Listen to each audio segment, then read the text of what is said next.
Welcome to सरकारी नौकरी। तो आज है 31 मई 2025। 31 मई 2025 को करंट अफेयर्स के जितने भी क्वेश्चंस बन सकते हैं हम उनको इस वीडियो में कवर करेंगे और विस्तार से उनके बारे में बात करेंगे। तो सबसे पहले बात करते हैं 31 मई 2025 को कौन सा दिवस मनाया जाता है। 31 मई 2025 को वर्ल्ड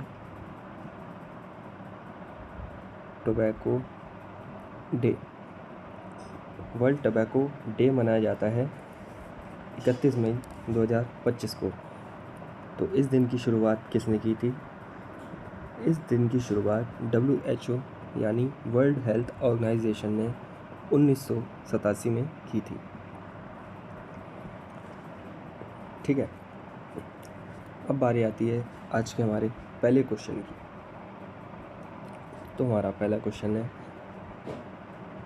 रक्षा अनुसंधान एवं विकास संगठन DRDO ने किस शहर में क्वांटम प्रौद्योगिकी अनुसंधान केंद्र QTRC का उद्घाटन किया? तो हमारे पहले क्वेश्चन का सही आंसर है न्यू दिल्ली। सबसे पहले हमको समझना होगा DRDO है क्या। आप जानते होंगे DRDO यानी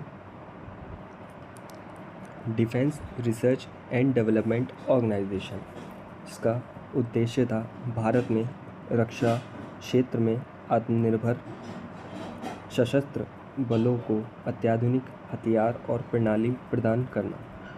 और DRDO की स्थापना कब हुई थी? DRDO की स्थापना हुई थी 1958 में।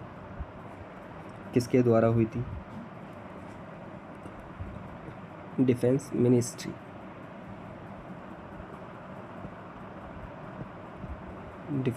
Of India. तो रक्षा मंत्रालय द्वारा इसकी स्थापना की गई थी, जो भारत सरकार ने की थी। अगर इनकी किसी महत्वपूर्ण कार्य की बात करी जाए तो मिशन शक्ति, जो कि एक एंटी सैटेलाइट मिसाइल का सफल परीक्षण था। अब इसके बारे में बात करते हैं QTRC। ये QTRC क्या है? QTRC मतलब होता है क्वांटम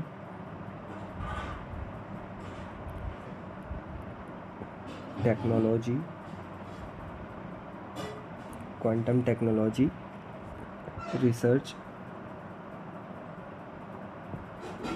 सेंटर।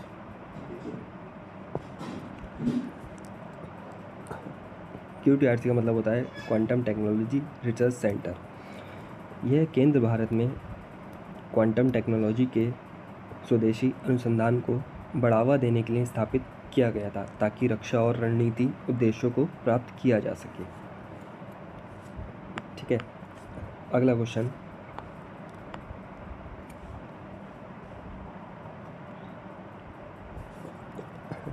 कौन सा शहर रेलवे नेटवर्क से जुड़ने वाला पूर्वोत्तर क्षेत्र का चौथा राजधानी शहर बन गया है? तो इसका सही उत्तर है हमारा कोहिमा। कोहिमा जो है नागालैंड की राजधानी है और कोहिमा नागालैंड का एक प्रमुख शहर है, जो कि प्राकृतिक सुंदरता और संस्कृति विरासत और ऐतिहासिक महत्व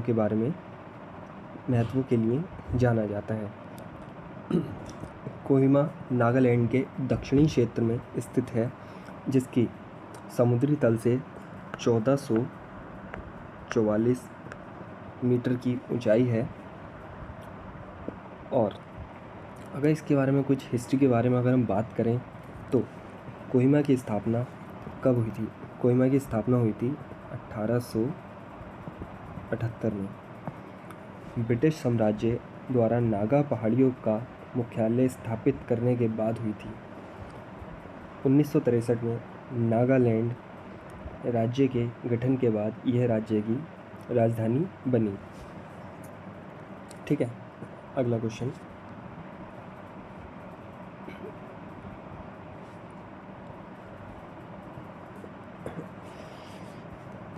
वित्तीय वर्ष 2024-25 में किस क्षेत्र को सबसे अधिक प्रत्यक्ष विदेशी निवेश AFDI इक्विटी प्रवाह प्राप्त हुआ?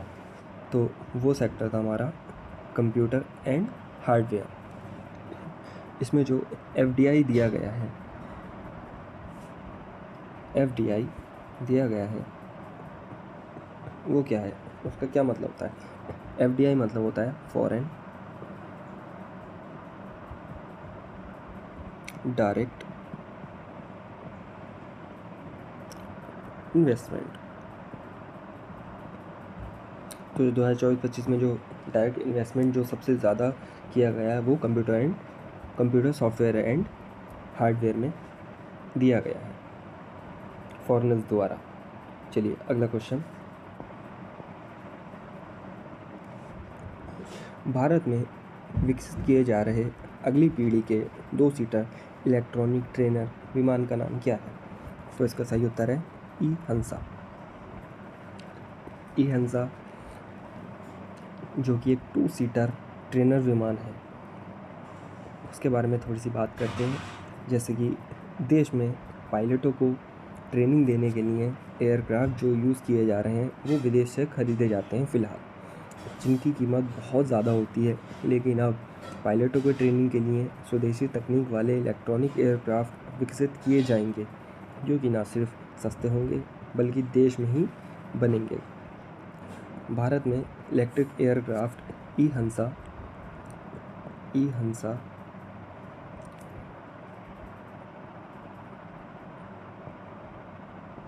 ट्रेनर एयरक्राफ्ट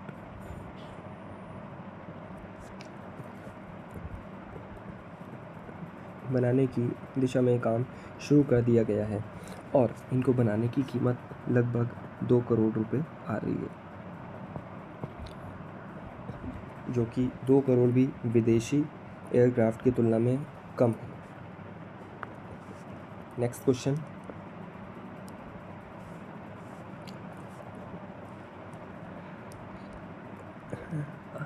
हाल ही में समाचारों में देखी गई डंक रहित मधुमक्खियाँ एट्रागोनुला इरिडिपेनिस और लेप्टोट्रिगोना आर्किफेरा किस राज्य की मूल निवासी हैं?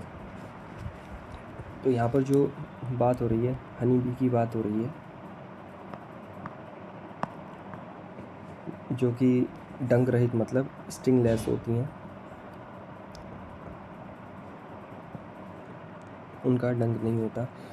तो इसका सही उत्तर है नागालैंड। नागालैंड के बारे में जैसे कि हम जानते हैं, नागालैंड की राजधानी है कोहिमा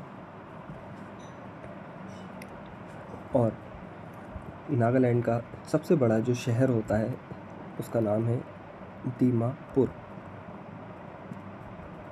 दीमापुर नागालैंड का सबसे बड़ा शहर है, जिसकी और नागालैंड का क्षेत्रफल अगर हम देखा जाए तो नागालैंड का क्षेत्रफल है 16,579 स्क्वायर मीटर, ये इसका क्षेत्रफल है, जिसको हम 6,401 वर्ग मील में भी नाप सकते हैं। नागालैंड की 2011 के अनुसार जो जनगणना हुई थी उसके अनुसार इसकी जनसंख्या है 19,80,601। टोटल जनसंख्या हमने जान ली है। अब वहाँ पर जनजाति के बारे में बात करते हैं कि यहाँ पर इसकी टोटल जनजाति कितनी है। नागालैंड में लगभग हमारी 17 जनजाति पाई जाती हैं, जो कि प्रमुख हैं, और अन्य उप जनजातियाँ भी स्थित हैं। अगर वहाँ पर धर्म की बात की जाए तो वहाँ पर धर्म है, जो प्रमुख धर्म है वो है ईसाई धर्म। ईसाई धर्म वहाँ का प्रमुख धर्म है। अगर वहाँ की संस्कृति के बारे में बात की जाए, नागालैंड अपने समृद्ध सांस्कृतिक और भाषाई विविधता के लिए जाना जाता है। प्रत्येक जनजाति के अपने विशिष्ट रीति रिवाज, भाषाएँ और अपने पहनावे का। आज के वीडियो में बस इतना ही। मैं डेली ऐसी करंट अफेयर्स की वीडियो चैनल पर अपलोड करता रहूँगा। आप डेली वीडियो देखिए और क्वेश्चन से अवेयर रहिए।